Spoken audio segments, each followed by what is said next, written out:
나는 잘하고 있는데 세상에 안 좋은 사람들이 너무 많아. 계속 세상을 부정적으로 인식을 하고 어떤 사람들이 어떤 행동을 할까 불쾌할 준비를 하고 있어요. 외부에 포커스를 맞추면 생각보다 힘들어집니다. 왜? 내가 어떻게 할 수 없는 부분이 너무 많이 존재하기 때문에. 인간 사회에서 일어나는 그런 사건들 역시 자연현상이랑 비슷해요. 비가 올 수도 있고 안개가 낄 수도 있는 거예요. 그런 사람들은 자연현상처럼 일부 존재할 수밖에 없습니다. 그런데 그것에 의해서 내가 계속 불쾌해지고 그런 사람들을 바꾸고 싶고 눈앞에 안 보였으면 좋겠고 이렇게 계속 집중하면 내면의 평화를 얻을 수가 없어요.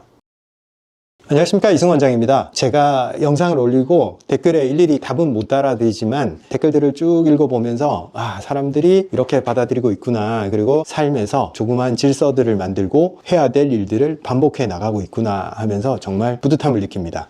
참으로 긍정적이에요. 댓글이 예전이랑 많이 달라졌습니다. 자기 비하의 말이라든지 이런 걸 빼고도 긍정적인 단어로만 문장을 쓸 수 있게 되고 이런 변화가 보여요. 제 눈에는.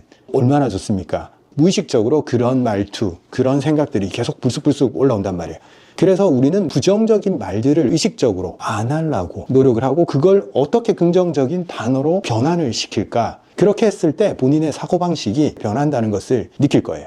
제가 지지난 영상에서 자기 비하를 하지 말자 이 말씀을 드렸거든요. 그걸 계속 반복해서 해야 되는 어떤 과제로 제가 말씀을 드렸는데 거기에 부정적 댓글 중에 이런 게 있었어요. 자기 비하를 하지 말자, 그 말이 잘못된 행동을 하면서도 자기가 잘못된 행동을 했다는 걸 인식하지 못하고 반성도 못하는 그런 얘기로 알아듣는 사람이 없었으면 좋겠습니다. 혹여 그런 뜻으로 얘기한 것은 아니길 바랍니다. 이런 댓글이 있었어요. 대부분 사람들이 긍정적 댓글을 달고 있는 그 상황에서 이분은 조금 더 다른 데에 집중하고 있구나, 이런 느낌이 들었어요.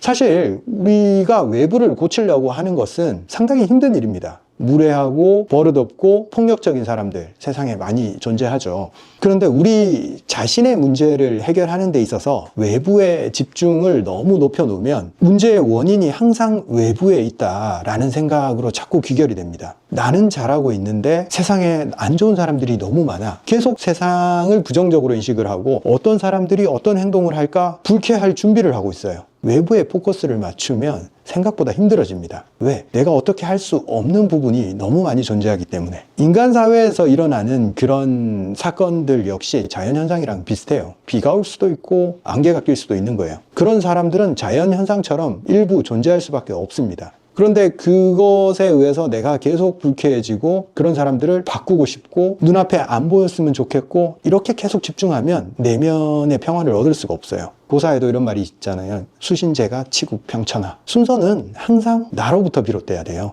이게 가장 쉬우면서 어려워요. 어려우니까 우리는 우리 자신을 들여다보고 우리 자신을 정렬시키려고 노력을 하는 겁니다. 그런데 자기 자신의 내면을 들여다보지 않고 외부 핑계를 대는 순간 무엇을 하고 있냐면 나 자신을 들여다보는 게 너무 두렵고 그걸 바꾸는 것조차 너무 힘들기 때문에 용기가 없는 거예요. 나 자신을 그대로 바라볼 수 있는 용기가. 그래서 항상 쉬운 방법을 택하는 거예요. 나는 잘했는데 네가 잘못했어. 나는 잘했는데 세상이 불공평해. 이런 식으로 원인을 자꾸 외부에서 찾는 방식을 취하게 됩니다. 우리 세상은 부정적 면이 많아요, 사실. 그렇지만 긍정적인 면도 그 이상으로 더 많아요. 어떻게 해석하느냐에 따라서 꽤 많은 차이를 보입니다. 해석의 주체인 나 자신이 어떤 스탠스를 취하느냐에 따라서 문제 해결 방식도 달라지고 세상이 나를 대하는 방식도 달라집니다. 내가 바뀌었는데 세상이 바뀌더라, 이거죠. 내가 세상을 공격적으로 대하고 적대시하는데 세상이 나한테 온화하게 대할 리가 절대 없습니다. 나 자신부터 긍정적 사고방식을 하는 연습을 하고 세상의 긍정적인 면을 바라보는 연습을 하고 그리고 문득문득 등장하는 나 자신 속에 있는 부정적인 면 그리고 세상의 부정적인 면들 그런 것들을 처리해 나가는 방식들을 쌓아 나간다면 내가 사는 세상 그 자체가 긍정적으로 변할 수밖에 없습니다. 저는 기본적으로 저 내부를 바라보는 사람이고 내부에서 답을 찾으려고 노력하는 편입니다. 왜냐? 외부에서 답을 찾았을 때 그게 쉽지 않았고 훨씬 더 답을 내주지 않았기 때문에 가장 쉬운 혹은 가장 어려운 나 자신을 바꿨을 때 세상이 나한테 늘 답을 보여줬어요. 자, 왜 저는 이런 생각을 가지고 살아가게 됐을까요? 저는 굉장히 불리한 환경에서 태어났어요. 굉장히 가난하고 신체적 능력도 어릴 때부터 굉장히 떨어졌어요. 운동을 굉장히 못했어요. 우리 때 학교 다닐 때 반에 한 50명씩 이렇게 있었잖아요. 저는 80년대 초에 학교를 다녔기 때문에 한 반에 항상 50명씩 있었단 말이에요. 그 50명 중에 초등학교 때 제가 체중이 항상 제일 적게 나갔어요. 집이 가난해. 그리고 신체적 능력 떨어져. 그리고 뭐가 내세울 게 없단 말이에요. 그런 상황에서 별로 좋은 평가들이 안 와요. 외부의 평가는. 너 밥 좀 많이 먹어. 좀 건강해져야 돼. 항상 걱정과 불안의 시선으로 저를 봤어요.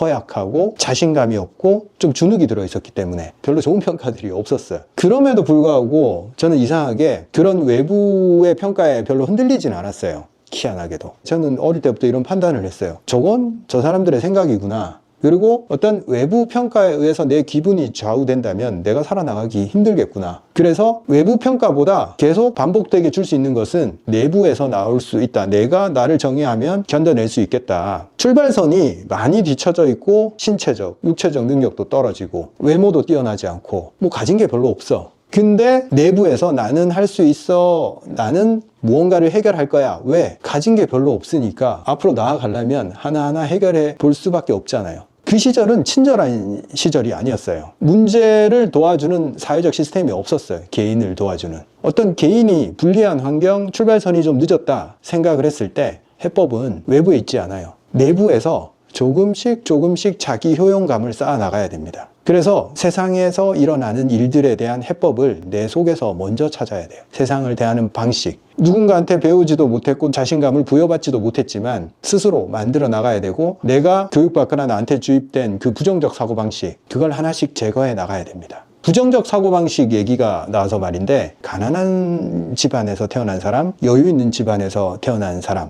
출발선이 많이 달라요. 교육받는 개념 자체가 많이 달라질 수밖에 없습니다. 가난에 대한 얘기를 한번 따로 떼서 다음 시간에 말씀을 드리겠습니다. 오늘 제가 말한 주제는 뭐냐면 답을 외부에서 찾지 말고 일단 내부에서 찾는 게 훨씬 더 효율적이고 간편하고 지속 가능하다. 이 말을 드리고 싶었어요. 부정적 댓글을 보면서 그런 생각이 들었어요. 아, 사람들은 일단 외부에서 답이나 문제, 원인을 찾으려고 하는구나. 근데 우리 지금 구독자분들 댓글 다는 것 보면 본인 얘기들을 하고 있어요.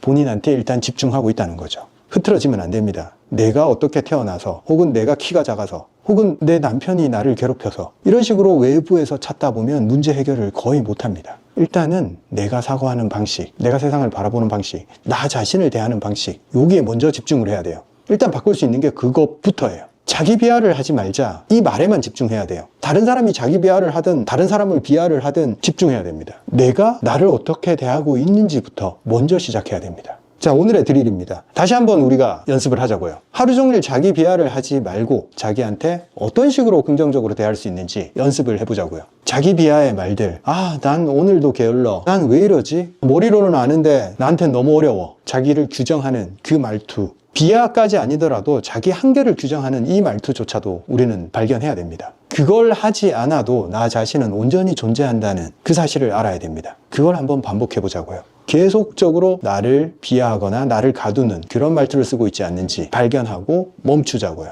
감사합니다. 다음 시간에 찾아뵙도록 하겠습니다.